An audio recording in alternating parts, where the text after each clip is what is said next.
Hospitality industry में success सिर्फ test या सर्विस से नहीं मिलती, उसके पीछे होता है एक स्ट्रॉन्ग बैकबोन, एक पावरफुल कमर्शियल किचन सेटअप। और जब बात हो मजबूत, ड्यूरेबल और किफायती कमर्शियल किचन सेटअप की, तो एक नाम इंडस्ट्री में बार बार गूंजता है, नंद इक्विपमेंट्स प्राइवेट लिमिटेड। और आज हमारे साथ में है इस ब्रांड के visionary leadership mister quintal Shah and mister Jatin Shah. आइए जानते हैं कि अलग अलग एक्सपेरिमेंट के थ्रू कैसे उन्होंने मार्केट में अपनी एक अलग पहचान बनाई। बहुत बहुत स्वागत करते हैं मिस्टर जतिन शाह और मिस्टर कुंतल शाह। कुंतल जी, सबसे पहले आपसे जानेंगे कि नंद इक्विपमेंट की शुरुआत कैसे हुई, क्या आपके विजन्स रहे और आपने क्या क्या चैलेंजेस फेस किए और उन चैलेंजेस को आपने कैसे ओवरकम किया। सो बेसिकली नंद इक्विपमेंट की शुरुआत मैं नहीं बोल सकता हूँ मैंने करी है, वो करी है जतिन सर ने। बेसिकली वो फूड इंडस्ट्री में ऑलमोस्ट 50 साल से ज्यादा का टेन्योर उनका हो चुका है ऑलरेडी। तो जब उन्होंने अपना करियर स्टार्ट किया था, वो air condition and refrigeration engineer है और उस टाइम पर फूड प्रिजर्वेशन का एक चैलेंज होता था। लोगों को कुछ चीजें चाहिए होती थी कि हम लोग बेसिकली हमारा फूड लंबे टाइम तक चला सके। उस टाइम पर इतनी टेक्नोलॉजी नहीं होती थी, तब ही टू का पर चैलेंज, तो उन्होंने रेफ्रिजरेशन सिस्टम्स उस तरह से बनाया और सबसे पहला इंडिया का cow glass display counter, display showcase, जिसके अंदर अभी मिठाइयां रखते हैं, जो पहले बैंड ग्लास में आता था, वो उन्होंने मैन्युफैक्चर किया हल्दीराम के लिए। बाबूजी ने बोला था कि यार ये इंपोर्टेड काउंटर्स बहुत महंगे हैं, मुझे चाहिए 20 फीट 25 फीट लंबे काउंटर्स। आर्नेट करके कंपनी है इटली की। ओके। तो वहां से उन्होंने कोट मंगाए, तो एक काउंटर की कॉस्ट आ रही थी कुछ 4.5-5 लाख। अब उसको उनको चाहिए 20 काउंटर, 20 काउंटर की कॉस्ट ढूंढ लो कितनी होती। तो बाबूजी ने मुझे बोला कि चैलेंज जतिन, ये अपने नहीं बना सकते, वो ये बनाने वाले भी आदमी, हम भी इंसान हैं, हम क्यों नहीं बना सकते, बन जाएगा लेकिन थोड़ा टाइम चाहिए। तो उन्होंने फिर मुझे बोला कि तू बना, जो भी बनेगा मैं ले लूं। तो उन्होंने सपोर्ट किया, मैंने बनाया और फिर उन्होंने लिया। तब से ये बैंड ग्लास काउंटर चलने लगे। और पहले जो काउंटर आते थे वो स्टैटिक सिस्टम के आते।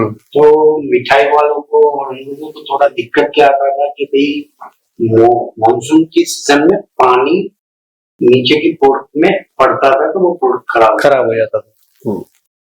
तो वो चैलेंज को सॉल्व किया हम लोगों ने, एयरफ्लो सिस्टम कर दिया, तो जिससे पानी बिल्कुल नहीं होता है। जैसे एयर कंडीशन काम करता है, वैसे ही डिस्प्ले काउंटर में रेफ्रिजरेशन सिस्टम काम करती है। ये हम लोगों ने डेवलप किया है। कैसे शुरुआत की आपने बिजनेस की? सबसे पहले मित्तल इंटरनेशनल करके एक कंपनी है इंडिया दिल्ली में, they are import kitchen equipment के मशीनरीज और आइस क्यूब मशीनें, सॉफ्टी मशीन, प्लस ओवन्स, वो लोग इटली से इंपोर्ट करते थे। तो उनका पूरा गुजरात का market service, sales and service वो मैं देखता था। ये शुरुआत की है मैंने 1992। तो जैसा कि आपने देखा कि कंसिस्टेंसी और लगातार प्रयासों के चलते सक्सेस हमेशा मिल ही जाती है। नंद इक्विपमेंट्स कौन से मेजर प्रोडक्ट्स मार्केट में सप्लाई कर रहा है और कौन से प्रोडक्ट की सबसे ज्यादा डिमांड है मार्केट में? अभी जैसे हम लोग देख रहे हैं, चैलेंजेस बहुत ज्यादा है इंडस्ट्री के अंदर। बेसिकली मैं ये चाहूंगा कि जो मार्केट की डिमांड है वो सारे प्रोडक्ट्स नंद इक्विपमेंट मैन्युफैक्चर कर रहा है, whether it's a food serving, food preparation, food preservation, ये सारे इक्विपमेंट्स, सारी चीजों में जो इक्विपमेंट्स लगते हैं वो नंद इक्विपमेंट्स बनाता है। जो मेजर अभी चल रहा है और जिसका trend in next 5 years 10 years down the line में वो बहुत ज्यादा डिमांड में भी होगा, वैसे इक्विपमेंट है इंडक्शन बेस्ड कुकिंग इक्विपमेंट्स, जो फ्लेमलेस कुकिंग भी बोलते हैं उसको। तो Nand equipment is the company who has developed induction based cooking system in house. बाकी सब चाइना से लाते हैं और फिक्स करके लोगों को देते हैं। तो जब रिपेयरिंग का होता है, सर्विसेबिलिटी का आता है, तब क्वेश्चंस खड़ा हो जाता है। वेयरएज नंद इक्विपमेंट के अंदर जो बनाया गया है वो इस तरह से है कि कोई लोकल इलेक्ट्रिशियन भी अगर उसको सिर्फ वीडियो कॉल पे हमारे इंजीनियर को बताता है कि ये है, ये प्रॉब्लम, ये लाइट जल रही है, ये नहीं चले, हमारा इंजीनियर तुरंत बोल देगा सर इसमें ये प्रॉब्लम है, हम लोग ये आपको सेंड कर रहे हैं पार्ट, सिर्फ इसको आप प्लग इन कर दीजिए और आपका काम सॉर्ट आउट हो जाएगा। Simply assemble. एग्जैक्टली। और ये सारा चीज काफी R&D के बाद में हम लोगों ने 100% मेड इन इंडिया किया हुआ है। 100% मेड इन इंडिया, यहाँ पर कोई भी चीज चाइना से नहीं आ रही है। सो स्वदेशी अपनाओ का ये बहुत अच्छा उदाहरण हमारे पास में है, सटीक उदाहरण हमारे पास में है, और इसी के चलते आगे बढ़ते हैं। सर, अगर कोई एंटरप्रेन्योर या कोई रेस्टोरेंट आपसे सलाह मांगता है कि हमें अपना सेटअप कैसे करना चाहिए और आगे बढ़ने के लिए सक्सेस की क्या है, तो आप उन्हें क्या सलाह देते हैं? None equipment is a solution based company, not shallow company. हम लोग कस्टमर की डिमांड को समझते हैं जी, सारा स्टडी करते हैं, उसके बाद में उनको सॉल्यूशन प्रोवाइड करते हैं, और वो सॉल्यूशन उनके लिए बहुत ही मायने रखता है। कस्टमर की डिमांड पर सॉल्यूशन निकालते हैं और फिर उसको प्रेजेंट करते हैं। बिल्कुल। सो बेसिकली एक्चुअली जो सर ने कहा, हम लोग प्रोडक्ट बेचने में बिलीव नहीं करते। हम लोग बिलीव करते हैं कि आपकी जरूरत क्या है। जरूरत। आज की डेट में सर ऐसा है, बहुत सारे लोग आते हैं जिनको इंडस्ट्री का कोई एक्सपीरियंस नहीं है, नॉलेज नहीं है, एक्सपीरियंस नहीं है। वो लोग हमारे पास में आकर के बोलते हैं हम ऐसा सोच रहे हैं कि हमें ऐसा करना है। सो वी गाइड देम कि क्या क्या चीजों की उनको जरूरत पड़ सकती है, क्या क्या चीजें उनको ध्यान में रखने की जरूरत है, और किस तरह से वो एग्जीक्यूट कर सकते हैं। तो बेसिकली आप समझो कि आप फॉर एग्जांपल हमारे पास में आए, आपने मुझे बोला कि मुझे कैफे स्टार्ट करना है। अब सर अभी के ट्रेंड में हम लोग देख रहे हैं कि कैफे लोग 1.5 लाख 2 लाख में वो एडवर्टाइज करके कर रहे हैं। जब मेरे लिए कैफे की बात होती है तो हम लोग एक क्वालिटी बिलीव करके चलते हैं और उसी के अंदर हम लोग काम करते हैं। एंड क्वालिटी विथ कंसिस्टेंसी वो बहुत जरूरी है। आज हम लोग एक चीज देखते हैं कि हम कैसे सोचते हैं, मैं आपको बताता हूँ। स्टारबक्स है, उसके एसओपीज है, उसकी क्वालिटीज है, ठीक है, आपका कंसिस्टेंट डिलीवरेंस है। हम लोग कोई भी कैफे आप जैसे बोल रहे हैं तो हम लोग पहले देखते हैं कि हमें कंसिस्टेंट डिलीवरी देना है। एक जैसा टेस्ट आज ले, 10 दिन बाद ले, 1 साल बाद ले, 10 साल बाद ले। तो ये सारी चीजें तभी आती है जब एक क्वालिटी इक्विपमेंट अंदर जाता है, ठीक है। तो ये चीज हम क्लाइंट को समझाते हैं कि आपके पास में वाइड रेंज ऑफ चॉइस है। स्टार्टअप के लिए ये ले सकते हो, कंसिस्टेंसी ये देगा, बजट है और आपको काफी ऊपर लेवल पर आपको कैफे करना है, लग्जरियस काइंड ऑफ, तो दिस आर द मॉडल्स। तो हम लोग उनको पूरा वैरायटी देते हैं, यू सिलेक्ट। फिर आता है कि सर सेटअप कैसे होगा, तो हम लोग बेसिकली पूरा डिजाइनिंग करते हैं किचन का। वो डिजाइन करके उनको समझाते हैं कि ये यहाँ पर क्यों लग रहा है, क्या रीजंस है। हर कोई ये एक्सप्लेन नहीं करता है। हर किसी को इंटरेस्ट, मेजरली हमने इंडस्ट्री में देखा है कि हर एक को इंटरेस्ट उसी में है कि भाई मेरा बिल, मेरा नंबर्स कैसे बढ़े। नंद इक्विपमेंट ने ऐसे बहुत सारे लोगों को हेल्प आउट किया है जो हमारे पास में कुछ कोटेशंस लेकर के आते हैं कि भाई सर हमारे पास में ये है रिक्वायरमेंट, आप हमें इसका कोटेशन दे दीजिए। और जब हम उनकी यूटिलिटी समझते हैं तो उस वक्त हमें पता चलता है कि सर आपको इसमें से ये काफी सारी चीजें नहीं चाहिए। फॉर एग्जाम्पल कल की ही बात है, लड़का फार्मेसी कर रहा है, father is a government job में है, लाइव पफ का बिजनेस करना है, प्लेस इज व्यारा सोनगढ़, ठीक है। अब बंदा वो कहीं और से जाके आया था, कुछ 5-6 लाख रुपए का उसको कोटेशन पकड़ा दिया, बोले आपको ऐसा ओवन चाहिए, ये चाहिए, वो चाहिए। देखिए पहली बार जब मेरे पास में आए थे तब उसको एक्सप्लेन किया था, he came up with his friends। वो एक्सप्लेनेशन के बाद में कल वो अपने फादर को लेकर के आया था। जब हम लोगों ने किया टोटल डिटेल्स पर तो इट वाज हार्डली 1.5 लाख रुपए। अब सर 4.5 लाख रुपए और 1.5 लाख रुपए का डिफरेंस क्या होता है, वो जो जॉब कर रहा है ना उसके फादर को समझ में आ रहा है। सही बात है। लड़के को भी समझ में आ गया था कि कहीं और जगह पर कुछ फिशी था। तो ये सारी चीजें जो है हम लोग गाइड उसी तरह से करते हैं, जहां पर जो चीज की जरूरत हो वो देना है, उससे ऊपर कुछ नहीं देना है। चाहते तो 4 लाख भी कमा सकते हैं, 5 लाख भी कमा सकते हैं। एग्जैक्टली। तो हमें वो चीज नहीं आती है सर। आज की डेट में ऐसा हो गया है कि एथिक्स लोगों ने साइड में रख दी है और सिर्फ बिजनेस करते हैं। सही बात। बहुत कम लोग हैं जो एथिक्स के साथ में बिजनेस करते हैं। That is what we are doing. So हम लोग ये गाइडेंस के साथ में बिजनेस करते हैं। So this is what is Nand Equipment. We are a solution provider. We are not a product provider. बढ़ते हैं हमारे अगले क्वेश्चन की तरफ। जो सिर्फ नंद इक्विपमेंट्स के लिए ही नहीं बल्कि पूरे इंडस्ट्री के लिए एक भयावह सत्य है, corona pandemic. Sir, corona pandemic के दौरान हॉस्पिटैलिटी इंडस्ट्री को काफी चैलेंजेस फेस करने पड़े। उस वक्त नंद इक्विपमेंट का बिजनेस कैसा था और अपने टीम और क्लाइंट्स को आपने कैसे सपोर्ट किया सर? सर, कोविड की वजह से इंडस्ट्री मतलब बिखर चुकी थी जी। लिटरली, क्योंकि सबसे पहली जो इंडस्ट्री इफेक्ट हुई थी वो हॉस्पिटैलिटी थी और सबसे आखिर में जो ओपन हुई वो हॉस्पिटैलिटी। एग्जैक्टली। तो आप समझिए वो टेन्योर था, जैसे हम लोग देखते हैं तो वो ऑलमोस्ट 2 साल का टेन्योर था। हमारे बहुत सारे प्रोजेक्ट्स थे जो होल्ड हो चुके थे बिकॉज कंस्ट्रक्शन फेज में जो चल रहे थे, कंस्ट्रक्शन हो नहीं रहा था। उनका मटेरियल, हम लोगों का जो स्टार रेटिंग होटल्स है उनका इंपोर्टेड मटेरियल हमने प्रोक्योर करके रखा हुआ है। एक बड़ी सी इन्वेंट्री हमारे पास में, वहां पर हमारा पैसा ब्लॉक है। क्लाइंट से हम लोग पैसे मांग नहीं सकते क्योंकि कंडीशन समझ रहे थे। टू बी वेरी ऑनेस्ट कि नंद इक्विपमेंट तब भी चालू था और तब भी सर्विस प्रोवाइड कर रहा था बिकॉज हम लोग कोल्ड रूम्स और वो भी करते हैं। तो कोल्ड रूम की सर्विसेज और वो जो चीजें थी उस टाइम पर सप्लाई चेन ऑफ वैक्सीन के लिए बहुत जरूरी था कि ये सारी सिस्टम्स अप एंड रनिंग रहे। तो हम लोग वो कर रहे थे and we were not charging for that because वो अगर मेडिकल पर्पज से वो चीज यूज हो रही है तो हम लोग चार्ज नहीं कर रहे थे। Second thing, we are very proud of it कि हमने एक को भी फायर नहीं किया या ले ऑफ नहीं किया। हमने उनको रखा, यहीं पर रखा, क्योंकि कई लोग हमारे जो है वो बाहर से है, वो गुजरात से नहीं है, वो कमाने के लिए यहाँ पे आए हुए हैं।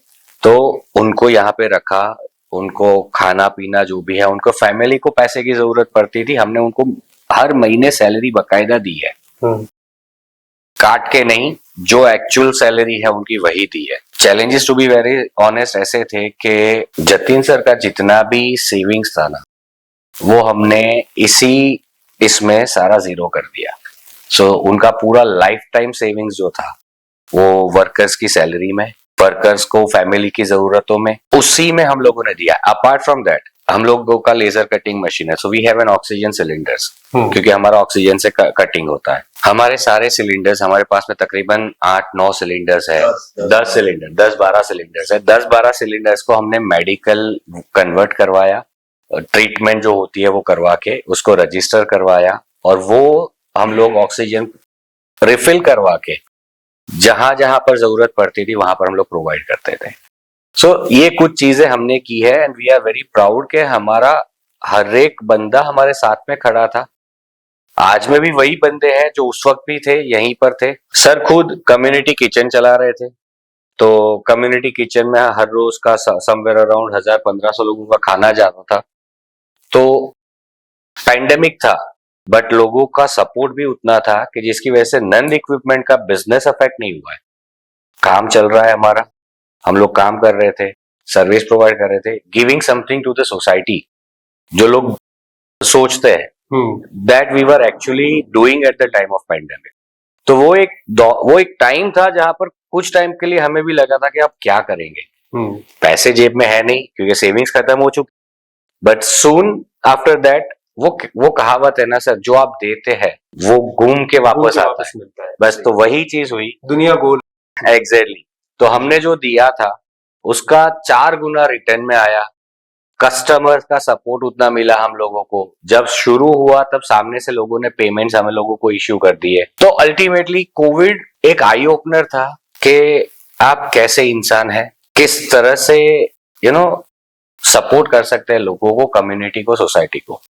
और उसके अंदर बहुत गर्व के साथ मैं ये कहूंगा कि नंद इक्विपमेंट ने बहुत अच्छा काम किया। जतिन सर का जो विजन और जो एथिक्स थी वो एथिक्स पे हम लोग बहुत खरे उतरे और उसमें सबका सपोर्ट रहा। बट हाँ, एक टाइम ऐसा था कि पैंडेमिक में हमें सर दिन में तारे दिख रहे थे, वो हर एक को दिख रहे थे, वो हर एक को दिख रहे थे। बट यहाँ पर ऐसा था कि सर हम लोग जिम्मेदारी लेकर के बैठे हैं कम से कम 50-55 फैमिलीज की। बिल्कुल सही बात। उसी टाइम पे मैंने कम से कम 15-20 आदमियों को रिक्रूट किया, नया रिक्रूट किया। बहुत बड़ी बात है सर। उनकी वजह से नौकरी चली गई थी और उनके लिए खाने का प्रॉब्लम था। तो हमने बोला कि तुम आ जाओ, लेकिन ये काम नहीं, हम जो अभी ये दूसरा चला रहे उसमें आप हमें सपोर्ट कीजिए। तो वो लोग बेचारे हम जो फूड बनाते थे वो सब जगह देने जाते थे और उनको salary. So we recruited at that time. So Nand equipments की कोरोना कहानी से हमने ये जाना कि अगर आपके विजन क्लियर हो और इरादे मजबूत हो तो बुरे से बुरे समय में भी आप निरंतरता के चलते अपने सक्सेस को 4 गुना कर सकते हैं। बस जरूरत है एक मजबूत इरादे की और एक परफेक्ट विजन की। आइए चलते हैं अगले क्वेश्चन की तरफ। सर, आप रिसेंटली आकार एग्जीबिशन के साथ लगातार जुड़े हुए हैं, तो आकार एग्जीबिशन के साथ आपका सफर कैसे शुरू हुआ? इस प्लेटफॉर्म ने आपके बिजनेस को कैसे इम्पैक्टफुल बनाया? और हर बार की तरह इस बार भी नंद इक्विपमेंट आकार 2026 में पार्टिसिपेट करने वाले हैं, तो विजिटर के पर्सपेक्टिव से आप इस बार क्या स्पेशल करने वाले हैं आकार में? आकार में सबसे पहले जब दिल्ली में एग्जीबिशन का सबसे पहला जी, प्रगति मैदान। तो उस टाइम पे प्रेमल भाई, जीतू भाई मेरे पास आए थे और मुझे बोला कि हम आपका स्टॉल बुक करते हैं और आपको दिल्ली आना। मैंने बोला यार जो प्रोडक्ट है महंगी है, दिल्ली में सस्ती मिलती है, मैं वहां सर्वाइव नहीं कर पाऊंगा, आप मुझे माफ कर दो। तो उन्होंने बोला कि नहीं आप आओ ना आओ, आपका स्टॉल वहां पे रहेगा, आप पैसे दो ना दो, आपका स्टॉल रहेगा, आपकी नेम प्लेट लगेगी। फिर हम दोनों ने सोचा मतलब नेम प्लेट लगती है और हम वहां नहीं एंट्री होते तो अपने लिए खराब। थोड़ा सा सामान लेके गए हम, जो एक्सपीरियंस जो मैं दिमाग में सोच रहा था कि दिल्ली की कंपटीशन में मैं नहीं सर्वाइव कर पाऊंगा, वो मेरा पूरा उल्टा हो गया। सब लोगों ने मेरी प्रोडक्ट देखी, क्वालिटी देखी, सब लोग यही बोलते हैं सर यहाँ के नहीं है, सही बात। आप कहाँ से हो? तो हमने बोला गुजरात से। तो बोले गुजरात में ही ये क्वालिटी बन सकती है, बाकी नहीं बन सकती। तो थोड़ा प्राउड फील हुआ कि नहीं चलो नहीं आना था। प्रेमल भाई को मैं इतना ब्लेस करता हूँ, ब्लेसिंग देता हूँ कि भाई उन्होंने पहली दफा मुझे जबरदस्ती दिल्ली लेके गए और तब मुझे मार्केट का पता चला कि क्वालिटी यहाँ पे भी लोगों को चाहिए। उसके बाद में फिर लगातार हम आकार के साथ जुड़े रहे और डे बाय डे आकार के साथ प्रगति करते रहे। सो 28 सालों से लगातार मार्केट में बिजनेस को बिजनेस देने वाले आकार एग्जीबिशन के साथ में कई सालों से नंद इक्विपमेंट जुड़े हुए हैं और जिनके प्रोडक्ट ड्यूरेबल है, जिनके प्रोडक्ट लॉन्ग लास्टिंग है और लगातार मार्केट में सर्विस दे रहे हैं। आने वाला भविष्य इंडस्ट्री के लिए कैसा होगा? सर, आने वाले 5 सालों में आप कमर्शियल किचन और हॉस्पिटैलिटी इंडस्ट्री को किस डायरेक्शन में ग्रो करते हुए देखते हैं? और ऑटोमेशन, एनर्जी एफिशिएंसी और स्मार्ट किचन टेक्नोलॉजी का मेन फोकस क्या होने वाला है? बेसिकली सर, अब मैं आपको ऑनेस्टली बताऊं, हम लोग जो अभी कुछ प्रोडक्ट्स हम लोग डिजाइन कर रहे हैं और जिसका प्रोडक्शन ऑलरेडी नीचे चालू है हमारे फ्लोर पर, स्मार्ट किचन जी, हम उसी की तरफ बढ़ रहे हैं। आपने सबसे पहला जो सवाल किया कि उसका भविष्य क्या है, जी सर भविष्य ये है कि आज की डेट में हम लोगों ने जो ऑब्जर्व किया है वो ये है कि मैन पावर इस सबसे बड़ा इश्यू है, बट फ्यूचर बहुत ब्राइट है। क्योंकि हॉस्पिटैलिटी अभी पहले ये था सर कि पहले इंफॉर्मेशन एक्सेस बहुत लिमिटेड था, एक्सपीरियंस बहुत कम लोग कर पाते थे, ट्रैवल बहुत कम लोग कर पा रहे थे, अभी वो मोबिलिटी बहुत ज्यादा है जी। तो हॉस्पिटैलिटी एग्जैक्टली क्या होता है ना, वो सब लोग को पता अभी चलना शुरू हो चुका है, वो एक्सपीरियंस कर रहे हैं and that is what they are expecting कि हम लोग यहाँ पर भी वैसा ही करें इंडिया में जैसा अब्रॉड में हो रहा है, राइट। तो उस एक्सपेक्टेशंस की वजह से और जो हम लोग अभी कर रहे हैं, अभी जैसे गुजरात में कॉमनवेल्थ का प्लानिंग चल रहा है, ओलंपिक्स के लिए हम लोग प्लान कर रहे हैं, तो हॉस्पिटैलिटी इंडस्ट्री का लेवल जो है वो उसको एलिवेट करना पड़ेगा ऑन एन इंटरनेशनल स्टैंडर्ड्स के हिसाब से। तो फ्यूचर इज वेरी ब्राइट, अगले 10 साल 15 साल के लिए फ्यूचर इज वेरी ब्राइट। अब आते हैं आपका दूसरा सवाल के एनर्जी एफिशिएंसी और टेक्नोलॉजी एडवांसमेंट। सर हम लोग, मैं एक चीज बोलूंगा कि टेक्नोलॉजी के अंदर हम लोग 10-15 साल पीछे चल रहे हैं दूसरी कंट्रियों से। बिल्कुल सही बात है।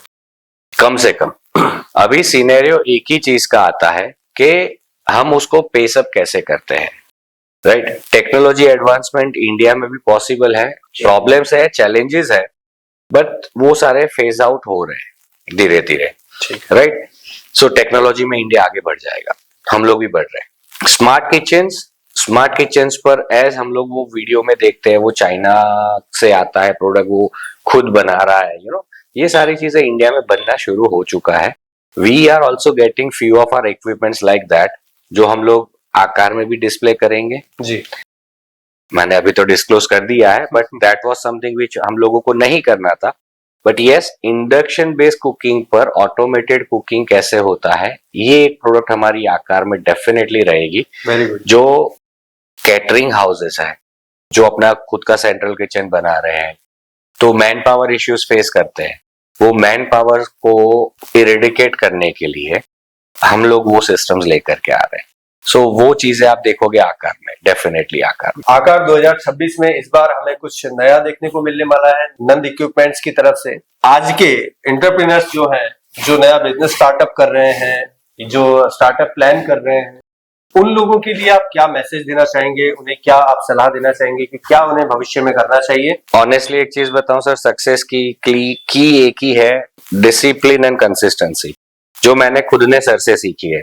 आज की डेट में I will be telling you one thing, being an owner of the company, हम लोग सुबह स्टाफ से पहले आ जाते हैं जी, हम लोग शाम को स्टाफ जाने के बाद में जाते हैं। वो सिस्टम पहले होता था, अभी नहीं होता है, हम आज की डेट में भी फॉलो कर रहे हैं। कंसिस्टेंसी और discipline, so first part was discipline, और कंसिस्टेंसी यही है सर कि आप जो चीज बना रहे हैं उसको इतना मजबूत बनाए, मतलब whatsoever, whether it's a service, whether it's a product, right, उसको इतना मजबूत बनाइए कि आपका डिलीवरेंस उस तरह से हो कि क्लाइंट बोले यार वाह, मजा आ गया। मजा आ गया। तो ये चीज जब तक आप नहीं कर पाते तब तक आप सक्सेस नहीं हो सकते।